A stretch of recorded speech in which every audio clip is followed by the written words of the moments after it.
Unit 19 कहाँ अप्रैल से जाएगी? शुरू हुआ लोकसभा का चुनाव पूरे देश में संपन्न हो चुका है। चुनाव प्रचार के दौरान एनडीए और इंडिया गठबंधन के नेताओं की ओर से जमकर टक्कर देखने को मिली। लोकसभा चुनाव के नतीजे 4 जून को आएंगे, लेकिन उससे पहले एग्जिट पोल आने शुरू हो गए हैं। इंडिया न्यूज के एग्जिट पोल ने चौंकाने वाले आंकड़े जारी किए हैं। इस एग्जिट पोल के अनुसार बिहार में एनडीए गठबंधन को 2019 के मुकाबले काफी नुकसान होता हुआ दिख रहा है, तो इंडिया गठबंधन को फायदा हो रहा है। इंडिया न्यूज ने बिहार की 40 सीटों में से एनडीए को 33 सीट तो वहीं इंडिया गठबंधन को 7 सीटों पर जीतने का अनुमान जताया है। यह एग्जिट पोल अगर सच में तब्दील होता है तो बिहार में एनडीए को 6 सीटों का नुकसान होगा, क्योंकि 2019 में एनडीए गठबंधन ने 40 में से 39 सीटों पर जीत दर्ज की थी। सिर्फ एक सीट किशनगंज लोकसभा क्षेत्र कांग्रेस के खाते में गई थी। आपको बता दें 2019 में एनडीए गठबंधन में मात्र 3 ही पार्टी थी, बीजेपी, जेडीयू और लोक जनशक्ति पार्टी।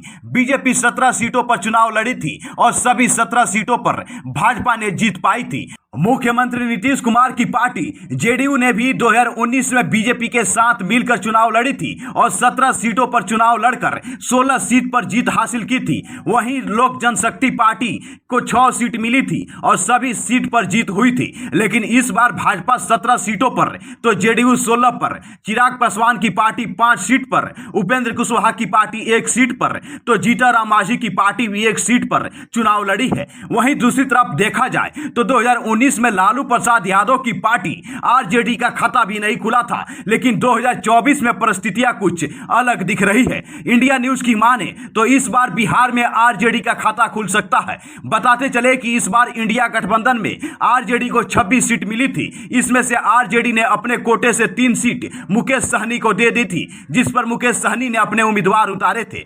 तो वहीं कांग्रेस 9 सीटों पर चुनाव लड़ी है।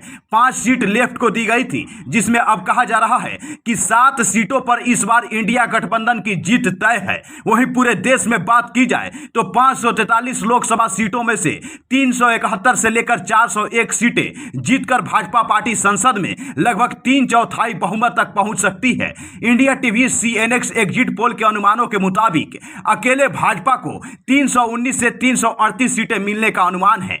एग्जिट पोल के अनुमानों के मुताबिक विपक्षी गठबंधन इंडिया ब्लॉक को पूरे देश में 109 से 139 सीटें मिल सकती है, जबकि निर्दलीय और अन्य लोगों को 28 से 38 सीटें मिल सकती है। वहीं अगर वोट शेयर की बात करें तो एनडीए गठबंधन को 46% और इंडिया गठबंधन को 40% वोट मिल सकता है।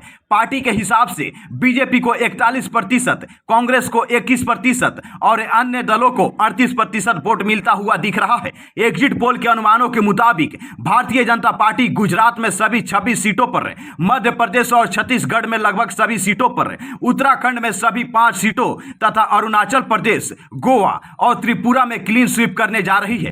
पीएम मोदी के नेतृत्व में इस बार के चुनाव में बीजेपी फिर से अपना परचम लहराने के लिए तैयार है।